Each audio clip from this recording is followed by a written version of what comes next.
Bismillahirrahmanirrahim.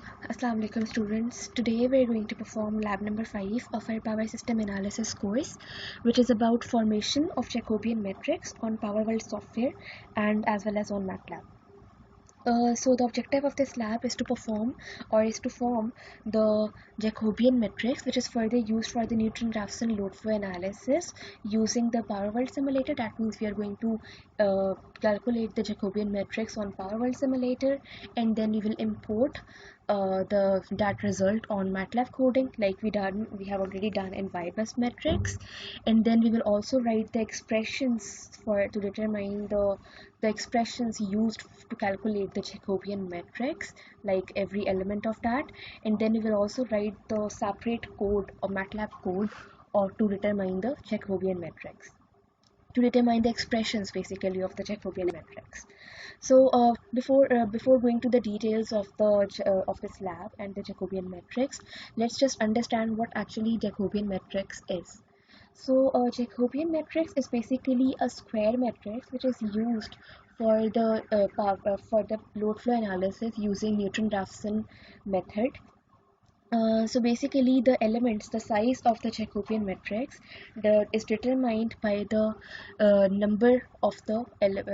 size of the Jacobian matrix is determined by the number of buses of a system. Not exactly by the number of buses, but the double of the number of buses. Now how has it come? ये कैसे आया? So ये इस तरह से आया कि basically let me just give you an example.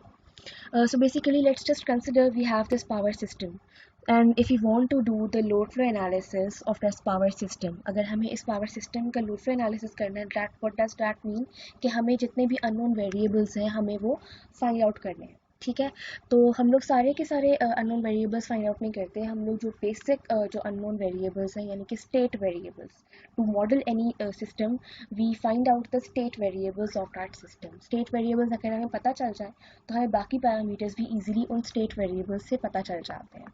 Now in this case in power systems what is actually the state variable is. State variables कौन से होते हैं पावर सिस्टम में हमारे पास? तो अगर हमारे पास पावर सिस्टम में जो स्टेट वेरिएबल्स होते हैं वो दो तरह के होते हैं. एक होता है magnitude of the bus voltage, यानी कि कोई भी बसेस हैं, the unknown variable is okay, this is the phase angle, the magnitude of the voltage and the phase angle of that voltage is considered to be the state variables of that power system. यानी कि दो हमारे पास state variables होते हैं, एक voltage का magnitude किसी बस का और उसी बस का एंगल, फेज एंगल. ठीक है, अब ये आएगा इसके आंसर. यानी कि अब हमारे पास अगर ये सिस्टम है, ठीक है, तो इसमें हमारे पास तीन जो हैं वो बसेस हैं. तीन बसेस होने का मतलब ये कि हर बस का वोल्टेज होगा और फेज एंगल होगा, और वो दो चीज़ें उस बस की स्टेट वेरिएबल होगी. अगर ये तीन बसेस हैं तो इसका मतलब है कि 6 स्टेट वेरिएबल्स इस पावर सिस्टम में होंगे. यानी हर बस की दो वेरिएबल्स, एक voltage magnitude and angle, voltage magnitude angle, voltage magnitude and angle. ये बस नंबर 1 है तो V1 डेल्टा 1, बस number 2 V2 delta 2, bus number 3 V3 delta 3. So these 6 variables are the state variables of this power system. ठीक है, तो अब हमारे जो लोड फ्लो एनालिसिस में हमारा जो बेसिक टारगेट होता है वो ये होता है कि हम लोग जितने भी अननोन स्टेट वेरिएबल्स हैं वो हम लोग डिटरमाइन करें, वो हम लोग फाइंड आउट करें. ठीक है, now I have used the word unknown state variables. That means there could be some variables or state variables that would be known. यानी कि कुछ state variables ऐसे भी होंगे जो हमें already पता होंगे. वो कौन से possibly हो सकते हैं? Let's just find out that. So for example, हमारे पास हम लोगों ने स्लैब 1 में ही मेंशन किया था कि हमारे पूरे पावर सिस्टम में किसी एक स्लैक बस का होना ज़रूरी है. ठीक है, पूरे पावर सिस्टम में जो कि हमारी रेफरेंस बस होती है. ठीक है, अब हमारे पास जो इस पावर सिस्टम में जो भी स्लैक बस होती है, रेफरेंस बस होगी, उसका हमने कहा था कि जो वोल्टेज और डेल्टा होता है वो हम लोग एज्यूम कर लेते हैं to be fixed, that is 1 volts and delta will be equal to 0. यानी कि अगर हमारे पास इस बस में ये स्लैक जनरेटर के साथ कनेक्टेड है तो ये बस हमारी स्लैक बस होगी. तो इसका वोल्टेज और डेल्टा जो होगा वो हमें नोन होगा। नोन होने का मतलब है कि हमें पता होगा। ठीक है, तो v हमें पता है, इसका v1 भी पता है और डेल्टा 1 भी पता है, यानी कि out of those 6 state variables we know 2 state variables already. Now talking about the other buses, अब बाकी बसेस पे डिपेंड करता है कि आपकी बसेस की टाइप कौन सी है। अब इस टाइप पर आते हैं कि हमारे पास दो तरह की बसेस हो सकती हैं अदर देन द स्लैक बस। स्लैक बस के अलावा हमारे पास दो तरह की बसेस हो सकती है। एक हमारे पास हो सकती है पीवी बस, ठीक है, एक हमारे पास हो सकती है, ये मैं यहाँ पर लिख देती हूँ,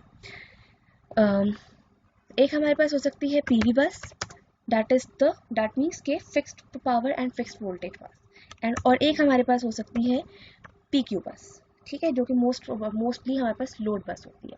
ठीक है, पीवी बस और पीक्यू बस कौन सी होती है? पीवी बस वो बस होती है जिसमें हमें एक्टिव पावर और रियल पावर हमें गिवन हो, यानी कि पी की वैल्यू हमें गिवन हो, ठीक है, और हमारे पास वोल्टेज V की वैल्यू जो है वो हमें नोन हो। ठीक है, तो हमारे पास P एंड V की वैल्यू जो है वो नोन होती है किसमें? पीवी बस में। ठीक है, यानी कि वोल्टेज का मैग्नीट्यूड, यानी कि इफ पर्टिकुलर बस इज पीवी बस अदर देन द स्लैक बस, अगर वो पीवी बस है दैट मीन्स हमें उसका वोल्टेज मैग्नीट्यूड ऑलरेडी पता है। तो यानी कि स्लैक बस के अलावा स्लैक बस से हमें दो अननोन स्टेट वेरिएबल्स पता चल जाते हैं, v1 एंड डेल्टा 1। और अगर कोई और बस, यानी कि फॉर एग्जांपल बस नंबर 2 हमारे पास पीवी बस है, तो हमारे पास बस नंबर 2 का वोल्टेज भी ऑलरेडी नोन वेरिएबल्स में आएगा, यानी कि v2 भी ऑलरेडी नोन आएगा। ठीक है, and if I talk about the PQ बस इज द बस जिसमें हमारे पास नोन वेरिएबल्स जो होते हैं वो p एंड q होते हैं। ठीक है, यानी कि p and q are known. सही है, अब p एंड q नोन है लेकिन these are not the state variables, that means इस बस की हमें, अगर वो pq बस है तो हमें इस बस का वोल्टेज एंड मैग्नीट्यूड उसका फाइंड आउट करना होगा। ठीक है, तो ये हम लोग खुद से देखेंगे कि हमारे पास आइदर बस जो है वो PQ है या PV है। तो हम लोग जैकोबियन मैट्रिक्स के लिए सबसे पहले कैटेगरीज बना लेंगे, नोन वेरिएबल्स की और अननोन वेरिएबल्स की। ठीक है, तो हमारे पास अब जितने भी अननोन वेरिएबल्स होंगे वो डिफाइन करेंगे कि हमारे पास जैकोबियन मैट्रिक्स का साइज क्या होगा। सही है, अब यानी कि for example if I talk about this particular system, अगर मैं इस पर्टिकुलर सिस्टम की बात करूँ तो इसमें हमारे पास 3 बसेस हैं। 3 बसेस होने का मतलब है कि 6 हमारे पास स्टेट वेरिएबल्स होंगे, जिनमें से 2 ऑलरेडी नोन है because of the slack bus. And if I talk about this bus, इस बस का हमें P S is equal to this and this, यानी कि P और Q गिवन है, यानी कि ये बस जो है वो हमारे पास PQ बस है, यानी कि इस बस का हमें V एंड डेल्टा नहीं पता। सो जो अननोन वेरिएबल्स होंगे वो V2 एंड डेल्टा 2 होंगे इस बस के। और अभी तक दो अननोन वेरिएबल्स आए, स्टेट वेरिएबल्स। और अगर if I talk about this बस, तो इस बस में हमारे पास क्योंकि जनरेटर अटैच्ड है तो पीवी जो है वो हमारे पास नोन है, यानी कि वोल्टेज इज ऑलरेडी नोन। तो वोल्टेज नोन है, तो यानी कि अननोन क्वांटिटी सिर्फ एक बची इस बस की, वो है डेल्टा 3। तो यानी कि अब हमारे पास 3 अननोन वेरिएबल्स आ गए। एक हमारे पास डेल्टा 2 आया, एक हमारे पास डेल्टा 3 आया, और एक हमारे पास V2 आया। ठीक है, अब आप देख सकते हैं कि मैंने किस तरह से प्रोनाउंस किया, किस तरह से इनकी सीक्वेंस डिफाइन की। इसमें सीक्वेंस बहुत मैटर करती है कि आप जैकोबियन मैट्रिक्स और जितने भी न्यूटन रैफसन लोग एनालिसिस करेंगे, इसमें सीक्वेंस बहुत मैटर करेगी। यानी कि सीक्वेंस का मतलब ये है कि आप सबसे पहले मैट्रिक्स में एंगल्स को पुट करेंगे, उसके बाद वोल्टेजेस को पुट करेंगे। तो यानी कि सीक्वेंस वाइज, फॉर एग्जांपल इसका एंगल अननोन था तो पहले इसका डेल्टा 2 आ जाएगा। ठीक है, delta 2 and then unknown variables. If I talk about the unknown variables, तो अननोन वेरिएबल्स में D2 अननोन है, D2 अननोन है, and then next is D3 that is unknown, and the next is V2 that is unknown. So this sequence really matters, यानी कि ये sequence जो है हमारी वो बहुत ज़्यादा मैटर करती है कि हम लोग किस तरह से लिख रहे हैं। यानी कि पहले जितने भी एंगल्स आएंगे वो आएंगे और फिर हमारे पास वोल्टेजेस आएंगे। ठीक है, तो ये हमारे पास 3 अननोन्स हमारे पास आ गए हैं, आर अननोन्स। ठीक है, तो ये हमारे पास 3 अननोन्स आ गए, यानी कि इस पर्टिकुलर सिस्टम के लिए हमारे पास जो जैकोबियन मैट्रिक्स का साइज होगा वो 3 by 3 का साइज होगा। Now what is actually the each element of the Jacobian matrix is, यानी कि हर एलिमेंट जैकोबियन मैट्रिक्स का हमारे पास क्या होगा। तो बेसिकली हमारे पास होता क्या है कि हर element of the Jacobian matrix is basically the partial derivative of the expression of some expression with respect to the unknown element. ठीक है, for example if I talk about this here, ये हमारे पास एक इस तरह की शक्ल होती है जैकोबियन मैट्रिक्स की। ये थोड़ा सा बड़ा है लेकिन ऑफ कोर्स हमारा जो है वो 3/3 का बनेगा। तो इससे मैं एक्सप्लेन कर रही हूँ कि हर एलिमेंट जो है जैकोबियन मैट्रिक्स का पार्शियल डेरिवेटिव है एक एक्सप्रेशन का। एक्सप्रेशन जो है वो कोई भी हो सकता है, पी भी हो सकता है, क्यू भी हो सकता है, यानी कि पावर का एक्सप्रेशन होगा डिपेंडिंग अपॉन कि क्या अननोन है हमारे पास, with respect to the unknown. जो भी हमारा अननोन होगा उसके रिस्पेक्ट से हमारा उस एक्सप्रेशन का डिफरेंशिएशन होगा। ठीक है, तो ये एक तरह से हमारा हर एलिमेंट जो है वो जैकोबियन मैट्रिक्स का निकल आएगा। Of course if we know the values of every element then we can easily find out the constants or actual values of the Jacobian matrix. Now I will tell you how to implement this or Jacobian matrix on power world. तो ये हमारे पास एक for example, ये actual जो आपको करना है lab में वो नहीं है। ये आपके पास एक फॉर एग्जांपल सिस्टम है, 3 बार सिस्टम है, एक एग्जांपल के तौर पे है। It's not the actual one which you have to perform in your lab. So you will go into the solution details in the case information tab. You will go to the solution details and then go to the power flow Jacobian. जब आप power flow Jacobian में जाएंगे तो जितने भी unknowns हैं, यानी for example angle बस 2, एंगल बस 3, वोल्टेज मैग्नीट्यूड बस 2, वोल्टेज मैग्नीट्यूड बस 3। अगर मैं इसको देखूं इस सिस्टम को, तो हमारे पास इस सिस्टम की हमारे पास सारी चीज़ें जो हैं वो इसमें दे दी है। ठीक है, 3 बसेस थी तो हमारे पास 3 ही चीज़ें आई हैं। V2 जो था हमारे स्लैक बस, V1 जो थी वो हमारे पास स्लैक बस थी, तो इसलिए V1 की वैल्यूज़ हमारे पास नहीं गिवन। ठीक है, सो इस तरह से हम 2 से ये स्टार्ट करें बिकॉज 2 और 3 जो है वो अननोन वेरिएबल्स इनमें बिलोंग करते हैं। 1 जो है वो स्लैक बस है तो स्लैक बस के वेरिएबल्स इसने नहीं दिए। ठीक है, तो ये हमारे पास एक्चुअल वैल्यूज़ आ गई। इसको आप इंपोर्ट कर सकते हैं। इंपोर्ट करने का तरीका है सिमिलर टू द वाई बस importing, that is bus records, and then save Jacobian into the MATLAB format. So this is the way. Right click on any of the element and then bus records and then the save in the Jacobian matrix. यहाँ पर जाएंगे, यहाँ पर जहाँ पर भी आपको save करना होगा वहाँ पर सेव करके AC पोलर यानी कि पोलर फॉर्म में दे आपका मैट्रिक्स, या रेक्टेंगुलर फॉर्म में, जिस भी फॉर्म में आपको इजी सूटेबल लगे उस फॉर्म में करके सेव जैकोबियन कर देंगे तो आपके पास वो चीज़ मैटलैब पर आ जाएगी। So this is how you will do it. MATLAB power world पर सिंपली इसको इम्प्लीमेंट करके and then you will easily find out the Jacobian matrix on power world. Now the main actual target is how to implement, how to write the code of the Jacobian matrix, यानी कि हम Jacobian matrix का code किस तरह से लिखें। Code लिखने के लिए हमारे पास जो है वो चीज़ें गिवन है। ये तो आपका पार्ट था लैब टास्क का, जिसमें आप लोग जो है वो लैब टास्क में आप लोग पावर वर्ड पे करके उसको जैकोबियन मैट्रिक्स जो है वो निकालते हैं। And then in the second part Jacobian matrix करके and then write the code, MATLAB code from the scratch for it, यानी कि स्क्रैच से हमें इसका मैटलैब कोड लिखना है। मैटलैब कोड लिखने के लिए हमें पता होना चाहिए इसके कॉन्सेप्ट्स क्या हैं जैकोबियन मैट्रिक्स के। तो जैकोबियन मैट्रिक्स को करने के लिए हम सबसे पहले अननोन वेरिएबल्स पता करेंगे कि हमारी सिस्टम में कितने अननोन वेरिएबल्स हैं।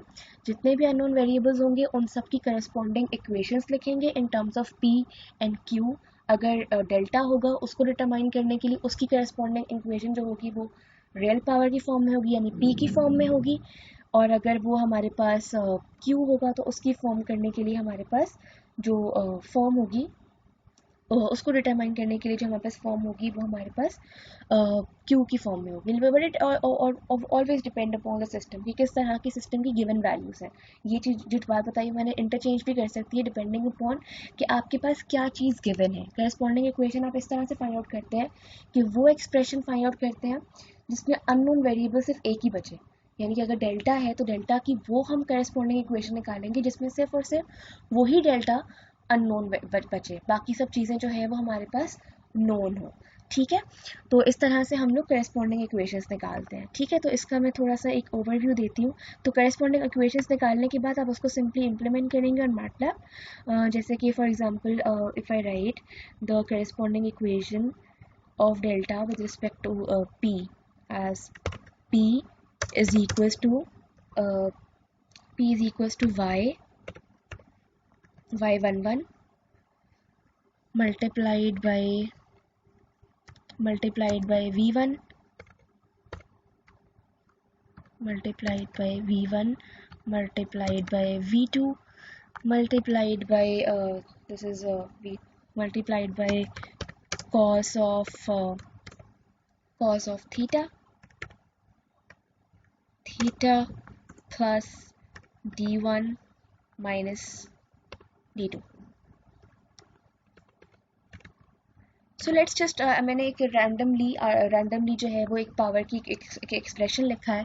ठीक है, अब इसको आपको जो है वो डिफरेंशिएट करना है with respect to some other variable. अब वो अदर वेरिएबल कोई भी हो सकता है हमारे पास। फॉर एग्जांपल इसमें जो अननोन चीज़ें हैं वो हमारे पास जो नोन चीज़ें हैं वो हमारे पास y11 जो है वो नोन होगा, जो भी एक्सप्रेशन होगा वो y1 आप लोग खुद निकाल लेंगे जैसे हम लोगों ने ये निकाला है।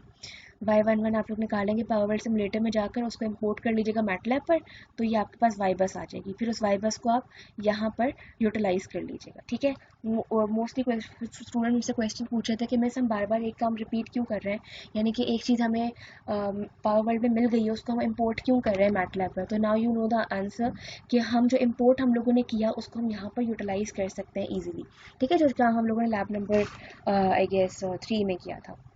ठीक है, तो इस तरह से हम लोग जो है वो उसको इंपोर्ट करके यहाँ पर हम लोग इजीली यूटिलाइज कर सकते हैं। y11 की वैल्यू नोन हो जाएगी, v1 की वैल्यू नोन हो जाएगी, v2 की वैल्यू मे और मे नॉट भी नोन हो जाएगी। ठीक है, बाकी d1 की वैल्यू नोन है, थीटा की वैल्यू नोन है, d2 की वैल्यू जो है वो अननोन होगी। अगर हमें इसको डिफ्रेंशिएट करना है तो वी विल राइट f11 यानी कि ये वन जैकोबियन मैट्रिक्स का एलिमेंट 1 1 होगा will be equal to the command that is used for the partial differentiation in MATLAB is diff and diff p, और p इस p को भी 1 1 कर दें ताकि पता चले कि 1 1 एलिमेंट है। ठीक है, p11 with respect to d2 let's say.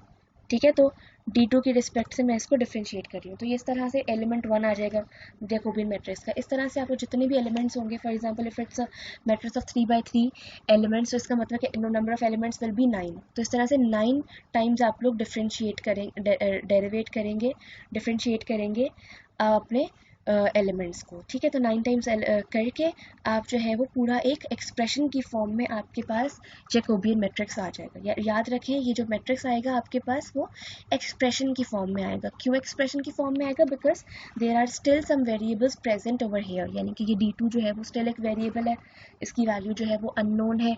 अच्छा, एक और इम्पॉर्टेंट चीज़ जो मैंने अभी तक नहीं बताई, I guess I am not sure if आपको पता होगी या नहीं पता होगी।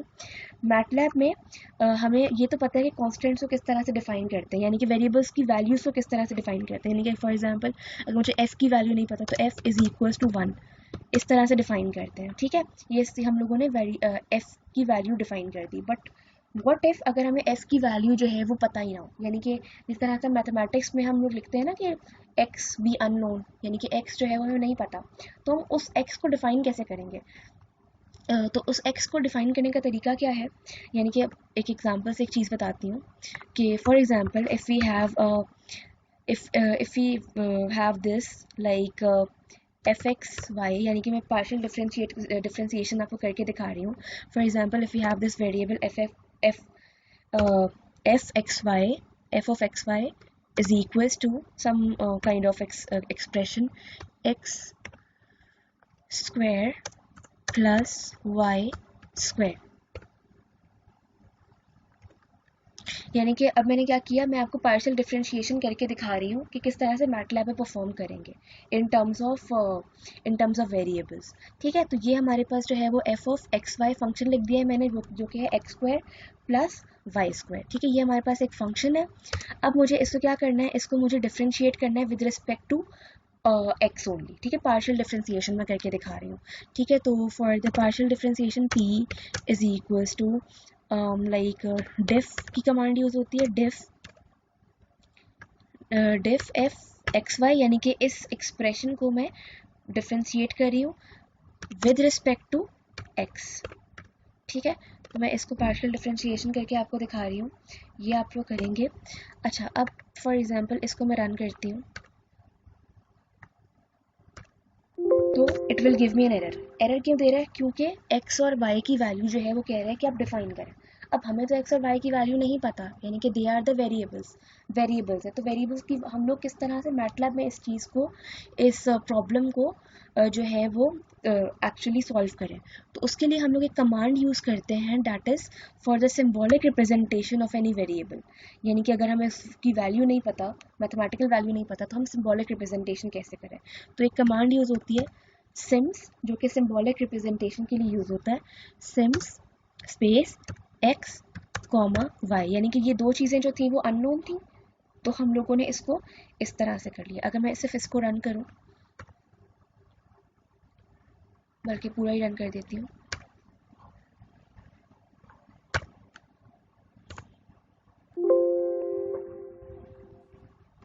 सो this is undefined variable y. अच्छा, मुझे आई गेस दोबारा इसको करना पड़ेगा, सिम्स, ठीक है। सो तो अब ये देखें, अनडिफाइंड वेरिएबल से y को कह रहा है, लेकिन x को इसने डिफाइन कर लिया, यानी कि x का इसने एक सिंबॉलिक मैट्रिक्स जो है एरे की फॉर्म में सिंबॉलिक एरे जो है वो बना दी है। तो यानी कि it will now have equivalent to the our own variable. जिस तरह से हमें एक वेरिएबल होता है जिसकी वैल्यू अननोन होती है, उस तरह से एक्ट करेगा कि अननोन वेरिएबल है, ठीक है। तो अब हम इसको लिखते हैं। So now it has given me the partial differentiation that is 2x, ठीक है। इसका पार्शियल डिफरेंशिएट जब हम करेंगे x स्क्वायर का, तो वो 2x बन जाएगा। विद रिस्पेक्ट टू x कर रही थी, तो ये y जो होगा वो उसके लिए कांस्टेंट हो जाएगा, तो वो 0 हो जाएगा। तो answer will be 2x which is given by it. तो ये आपकी ये चीज़ जो है ये बहुत काम आएगी कि जब आप लोग जो है वो करेंगे इस एक्सप्रेशन में, इसको आप ईजिली डिफ्रेंशिएट कर सकते हैं। जो भी चीज़ें अननोन है वो आप इस तरह से सिम्स की कमांड यूज़ करके उस वेरिएबल को डिफाइन कर लीजिएगा, जो चीज़ें नोन है उसकी वैल्यूज़ जो है वो आप लिख दीजिएगा। तो ये आपके पास एक एक्सप्रेशन की फॉर्म में एक अच्छा सा जैकोबियन मैट्रिक्स आपके पास बन जाएगा। ऑफ कोर्स जब आपके पास अननोन वेरिएबल्स आ जाएंगे विद मल्टीपल आइट्रेशंस, ये जो अननोन वेरिएबल्स हैं वो मल्टीपल आइट्रेशंस के बाद आते हैं, ठीक है। तो वो जब आइट्रेशंस आप लोग करेंगे तो आपके पास actual value of the unknown भी आ जाएंगी। जब अननोन की आ जाएंगी तो आपके पास ईजिली कंपेरेबल मैट्रिक्स बन जाएगा with the one obtained from this power word. So this is how you will easily perform the lab number 5, ठीक है। तो आप लोग जो ये जब परफॉर्म करेंगे तो आप लोग देखेंगे कि ये जो है वो जैकोबियन मैट्रिक्स किस तरह से फर्दर यूज़ होता है, यही वाला जैकोबियन मैट्रिक्स किस तरह से फर्दर यूज़ होता है दूसरी लैब्स में while we will be doing the Newton Raphson load flow. So this was the basics of the Jacobian matrix of all the load flow analysis. हम लोगों ने अब तक जो है वो वाई बस मैट्रिक्स बनाना सीखा, जेड बस मैट्रिक्स बनाना सीखा, और now Jacobian matrix. Now you will see that how these matrices will help us for the calculation of load flow, for the load flow analysis of the power system. Now we will have different tools for the load flow analysis. We will discuss those tools in the next upcoming lab. Till then, Allah Hafiz.